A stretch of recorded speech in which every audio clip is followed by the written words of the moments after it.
Thank you. Thank you. Thank you. Thank you. Thank you, everyone. Thank you. Thank you. Thank you. Thank you all.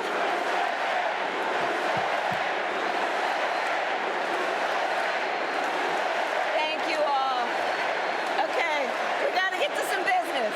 We got to get to some business. Okay, thank you all. Okay. Thank you, thank you, thank you, thank you, thank you, thank you, thank you, please, thank you, please, thank you so very much. Thank you, everyone. Thank you, everyone. Thank you. Okay, let's get to business. Let's get to business. All right. So let me start by thanking my most incredible husband, Doug, for being an incredible partner to me, an incredible father to Cole and Ella, and happy anniversary, Dougie. I love you so very much. To our President Joe Biden,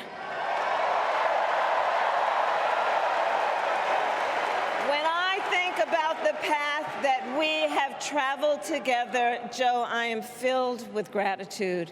Your record is extraordinary, as history will show, and your character is inspiring.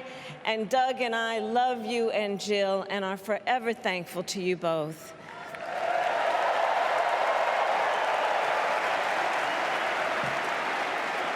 And to Coach Tim Walz,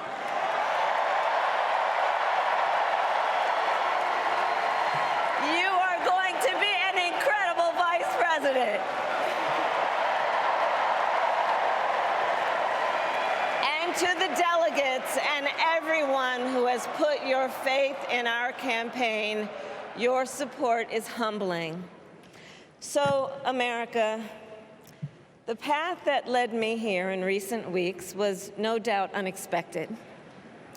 But I'm no stranger to unlikely journeys. So, my mother, our mother, Kamala Harris, had one of her own. And I miss her every day, and especially right now. And I know she's looking down, smiling. I know that. So my mother was 19 when she crossed the world alone, traveling from India to California with an unshakable dream to be the scientist who would cure breast cancer. When she finished school, she was supposed to return home to a traditional arranged marriage.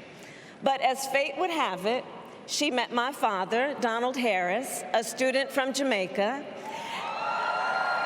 They fell in love and got married, and that act of self-determination made my sister Maya and me. Growing up, we moved a lot. I will always remember that big Mayflower truck packed with all our belongings, ready to go to Illinois, to Wisconsin, and wherever our parents' jobs took us. My early memories of our parents together are very joyful ones. A home filled with laughter and music, Aretha, Coltrane, and Miles. At the park, my mother would say, "Stay close." But my father would say, as he smiled, "Run, Kamala, run. Don't be afraid. Don't let anything stop you."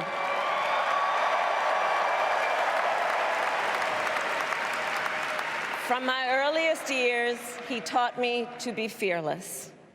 But the harmony between my parents did not last.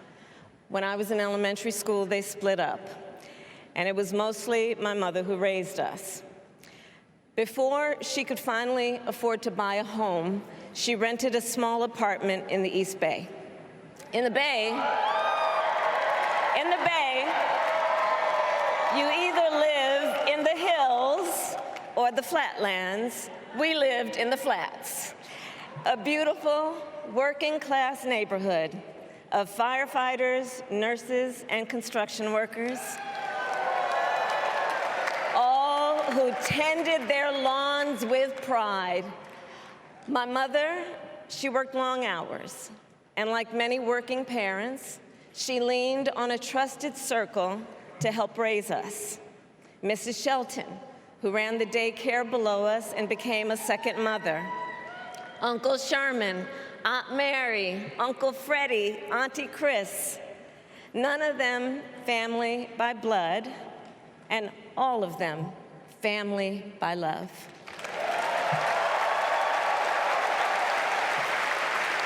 Family who taught us how to make gumbo, how to play chess, and sometimes even let us win.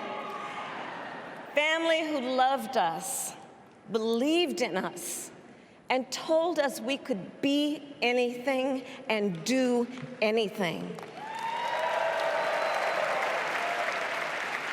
They instilled in us the values they personified: community, faith, and the importance of treating others as you would want to be treated, with kindness, respect, and compassion. My mother was a brilliant, 5-foot-tall, brown woman with an accent. And as the eldest child, I saw how the world would sometimes treat her. But my mother never lost her cool. She was tough, courageous, a trailblazer in the fight for women's health, and she taught Maya and me a lesson that Michelle mentioned the other night. She taught us to never complain about injustice, but do something about it. Do something about it. That was my mother. And she taught us, and she also taught us, and never do anything half-assed. And that is a direct quote. A direct quote. I grew up immersed in the ideals of the civil rights movement. My parents had met at a civil rights gathering, and they made sure that we learned about civil rights leaders, including the lawyers like Thurgood Marshall and Constance Baker Motley, those who battled in the courtroom to make real the promise of America. So at a young age, I decided I wanted to do that work. I wanted to be a lawyer. And when it came time to choose the type of law I would pursue, I reflected on a pivotal moment in my life. You see, when I was in high school, I started to notice something about my best friend, Wanda. She was sad at school, and there were times she didn't want to go home. So one day I asked if everything was all right, and she confided in me that she was being sexually abused by her stepfather. And I immediately told her she had to come stay with us, and she did. This is one of the reasons I became a prosecutor, to protect people like Wanda, because I believe everyone has a right to safety, to dignity, and to justice.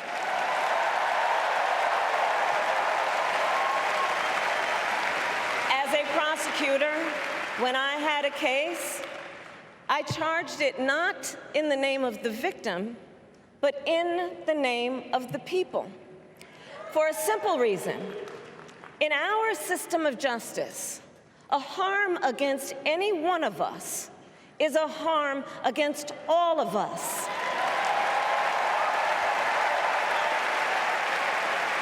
And I would often explain this to console survivors of crime, to remind them no one should be made to fight alone. We are all in this together.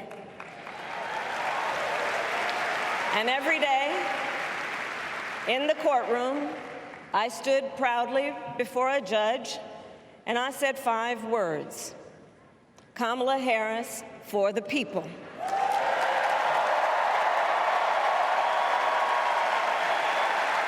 And to be clear, my entire career, I've only had one client, the people. And so, on behalf of the people, on behalf of every American, regardless of party, race, gender, or the language your grandmother speaks, on behalf of my mother and everyone who has ever set out on their own unlikely journey, on behalf of Americans like the people I grew up with, people who work hard, chase their dreams, and look out for one another, on behalf of everyone whose story could only be written in the greatest nation on earth, I accept your nomination to be President of the United States of America.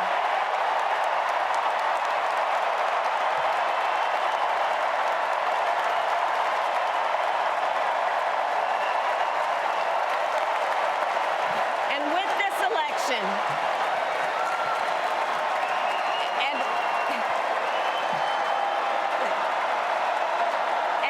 this election,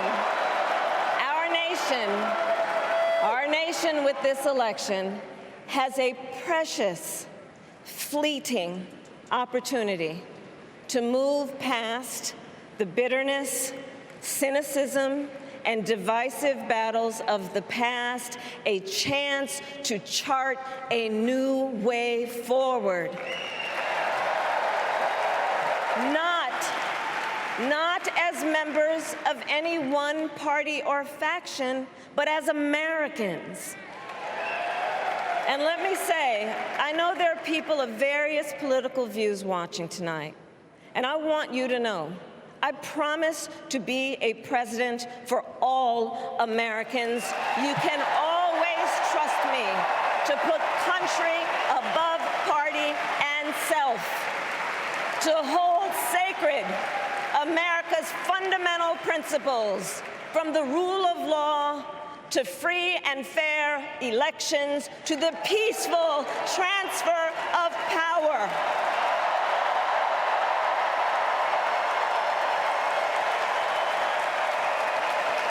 I will be a president who unites us around our highest aspirations, a president who leads and listens, who is realistic, practical, and has common sense, and always fights for the American people. From the courthouse to the White House, that has been my life's work.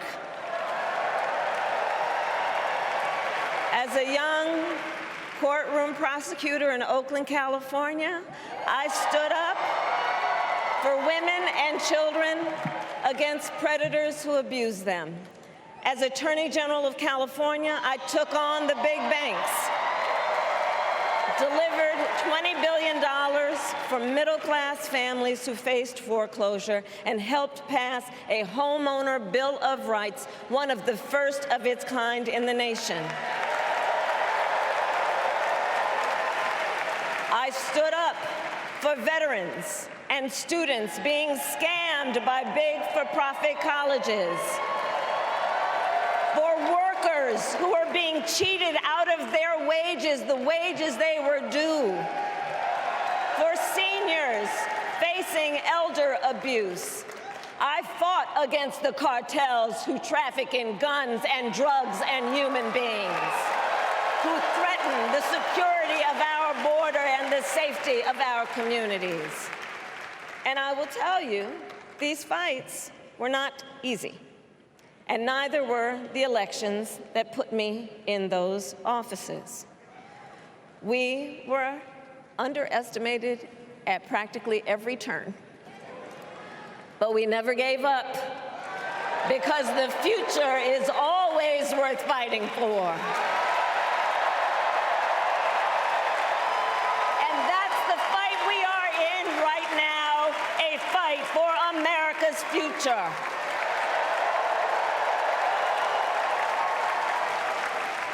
Fellow Americans, this election is not only the most important of our lives, it is one of the most important in the life of our nation. In many ways, Donald Trump is an unserious man. But the consequences of putting Donald Trump back in the White House are extremely serious. Consider not only the chaos and calamity when he was in office, but also the gravity of what has happened since he lost the last election. Donald Trump tried to throw away your votes. When he failed, he sent an armed mob to the United States Capitol, where they assaulted law enforcement officers. When politicians in his own party begged him to call off the mob and send help, he did the opposite. He fanned the flames. And now, for an entirely different set of crimes, he was found guilty of fraud by a jury of everyday Americans and separately found liable for committing sexual abuse. And consider what he intends to do if we give him power again. Consider his explicit intent to set free violent extremists who assaulted those law enforcement officers at the Capitol. His explicit intent to jail journalists, political opponents, and anyone he sees as the enemy. His explicit intent to deploy our active duty military against our own citizens. Consider the power he will have, especially after the United States Supreme Court just ruled that he would be immune from criminal prosecution. Just imagine Donald Trump with no guardrails, and how he would use the immense powers of the presidency of the United States, not to improve your life, not to strengthen our national security, but to serve the only client he has ever had, himself.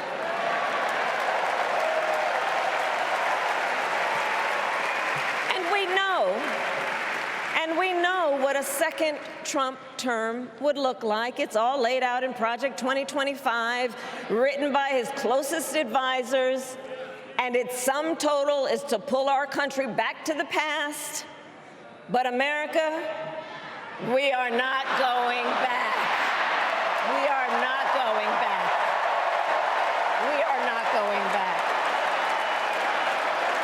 We are not going back to when Donald Trump tried to cut Social Security and Medicare. We are not going back to when he tried to get rid of the Affordable Care Act, when insurance companies could deny people with pre-existing conditions. We are not going to let him eliminate the Department of Education that funds our public schools. We are not going to let him end programs like Head Start that provide preschool and child care for our children. America, we are not going back.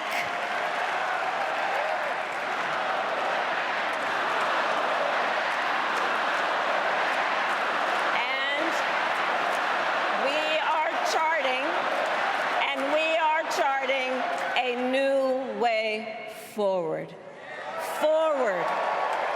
To a future with a strong and growing middle class, because we know a strong middle class has always been critical to America's success. And building that middle class will be a defining goal of my presidency.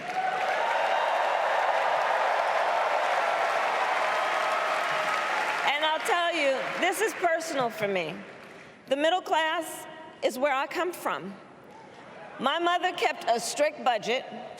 We lived within our means, yet we wanted for little. And she expected us to make the most of the opportunities that were available to us and to be grateful for them. Because, as she taught us, opportunity is not available to everyone. That's why we will create what I call an opportunity economy where everyone has the chance to compete and a chance to succeed. Whether you live in a rural area, small town, or big city. And as president, I will bring together labor and workers and small business owners and entrepreneurs and American companies to create jobs, to grow our economy, and to lower the cost of everyday needs like health care and housing and groceries. We will provide access to capital for small business owners and entrepreneurs and founders. And we will end America's housing shortage and protect Social Security and Medicare. Now compare that to Donald Trump, because I think everyone here knows he doesn't actually fight for the middle class. He doesn't actually fight for the middle class.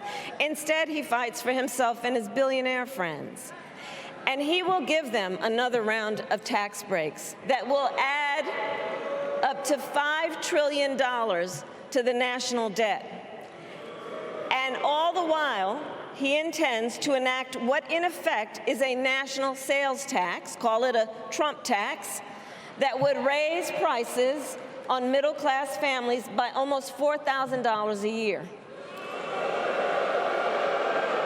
Well, instead of a Trump tax hike, we will pass a middle-class tax cut that will benefit more than 100 million Americans.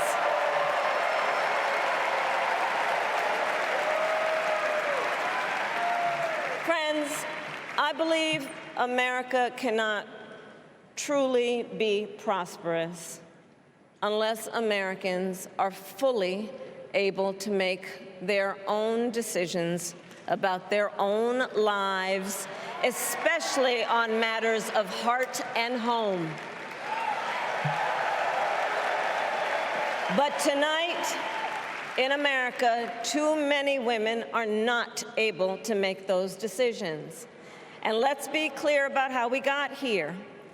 Donald Trump handpicked members of the United States Supreme Court to take away reproductive freedom. And now he brags about it. In his words, quote, "I did it and I'm proud to have done it," end quote. Well, I'll tell you, over the past 2 years, I've traveled across our country, and women have told me their stories. Husbands and fathers have shared theirs.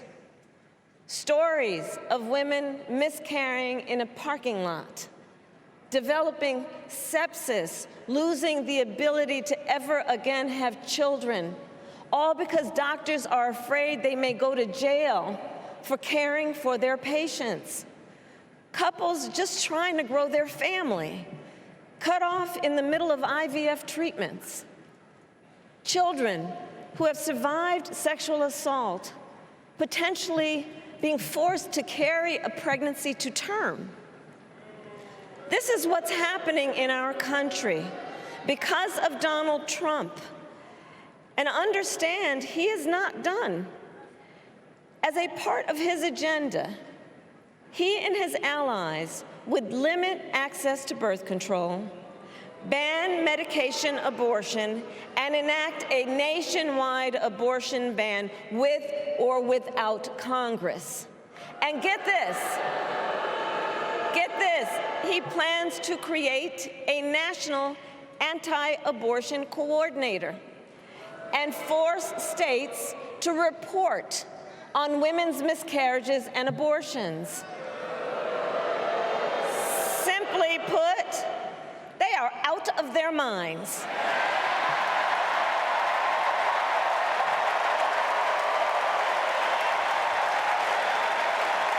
And one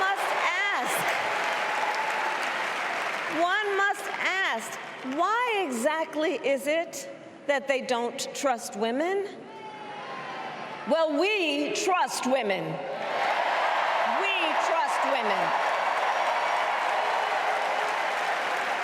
And when Congress passes a bill to restore reproductive freedom, as President of the United States, I will proudly sign it into law.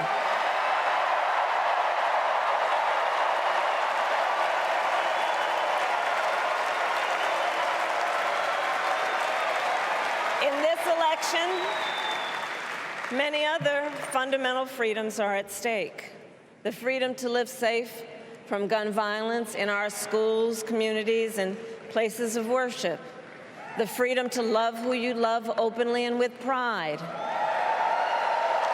The freedom to breathe clean air and drink clean water and live free from the pollution that fuels the climate crisis. And the freedom that unlocks all the others, the freedom to vote. With this election, we finally have the opportunity to pass the John Lewis Voting Rights Act and the Freedom to Vote Act.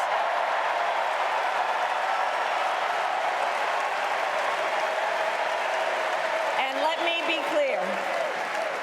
be clear. After decades in law enforcement, I know the importance of safety and security, especially at our border. Last year, Joe and I brought together Democrats and conservative Republicans to write the strongest border bill in decades. The Border Patrol endorsed it. But Donald Trump believes a border deal would hurt his campaign. So he ordered his allies in Congress to kill the deal. Well, I refuse to play politics with our security, and here is my pledge to you. As president, I will bring back the bipartisan border security bill that he killed, and I will sign it into law. I know we can live up to our proud heritage as a nation of immigrants and reform our broken immigration system. We can create an earned pathway to citizenship and secure our border.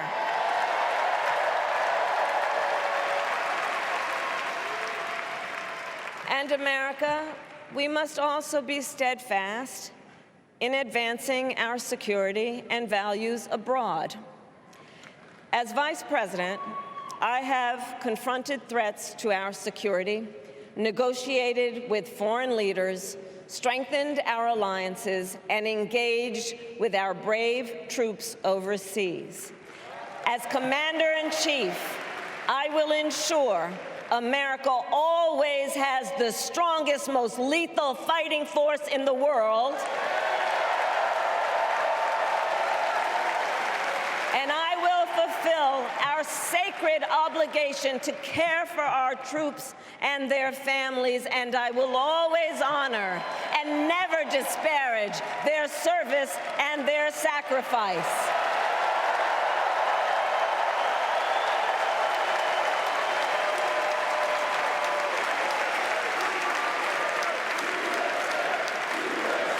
I will make sure that we lead the world into the the future on space and artificial intelligence, that America, not China, wins the competition for the 21st century, and that we strengthen, not abdicate, our global leadership.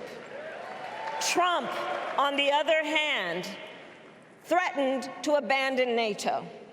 He encouraged Putin to invade our allies, said Russia could, quote, do whatever the hell they want. 5 days before Russia attacked Ukraine, I met with President Zelensky to warn him about Russia's plan to invade. I helped mobilize a global response, over 50 countries, to defend against Putin's aggression. President, I will stand strong with Ukraine and our NATO allies.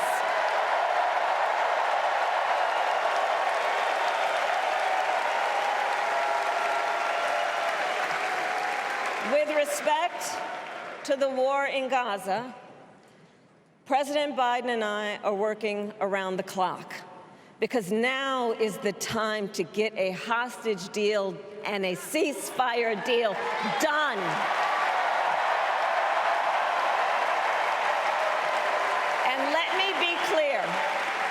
Let me be clear, I will always stand up for Israel's right to defend itself, and I will always ensure Israel has the ability to defend itself, because the people of Israel must never again face the horror that a terrorist organization called Hamas caused on October 7,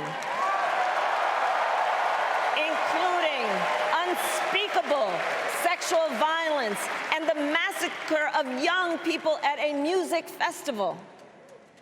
At the same time, what has happened in Gaza over the past 10 months is devastating. So many innocent lives lost.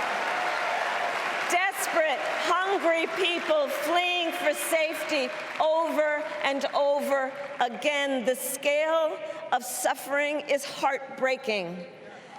President Biden and I are working to end this war such that Israel is secure, the hostages are released, the suffering in Gaza ends, and the Palestinian people can realize their right to dignity, security, freedom, and self-determination.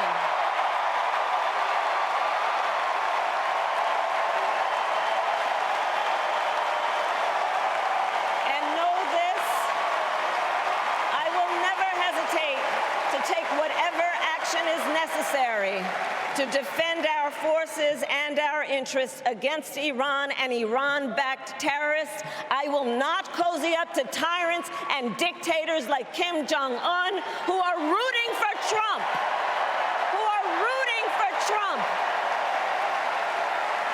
Because, you know, they know he is easy to manipulate with flattery and favors.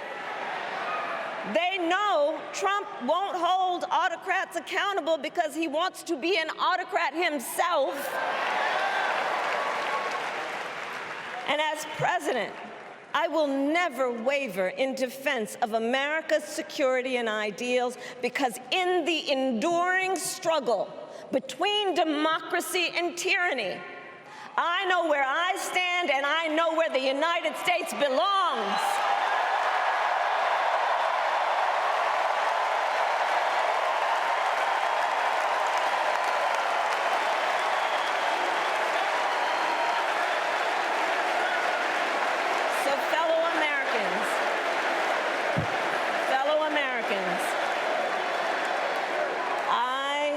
I love our country with all my heart. Everywhere I go, in everyone I meet, I see a nation that is ready to move forward, ready for the next step in the incredible journey that is America. I see an America where we hold fast to the fearless belief that built our nation and inspired the world, that here, in this country, anything is possible, that nothing is out of reach. An America where we care for one another, look out for one another, and recognize that we have so much more in common than what separates us. That none of us has to fail for all of us to succeed. And that in unity there is strength. You know, our opponents in this race are out there every day denigrating America, talking about how terrible everything is. Well, my mother had another lesson she used to teach. Never let anyone tell you who you are. You show them who you are. America, let us show each other and the world who we are and what we stand for. Freedom, opportunity, compassion, dignity, fairness, and endless possibilities.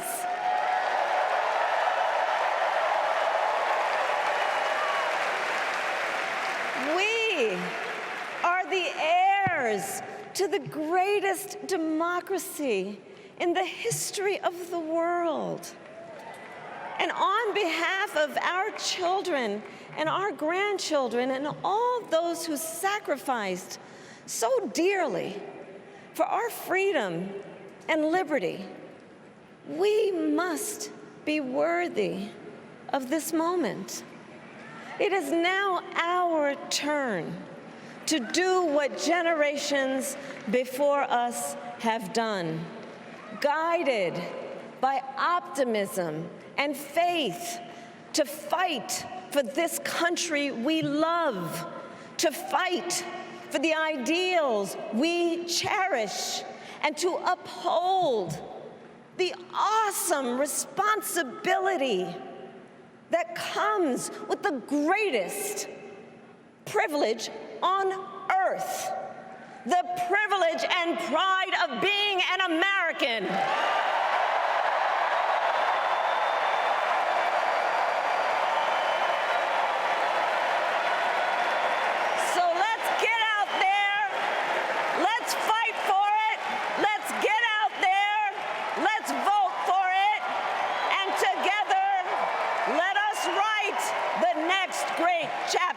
In the most extraordinary story ever told.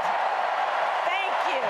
God bless you, and may God bless the United States of America. Thank you all. I'm Steve Doocy. I'm Brian Kilmeade. And I'm Ainsley Earhart. And click here to subscribe to the Fox News YouTube page to catch our hottest interviews and most compelling analysis.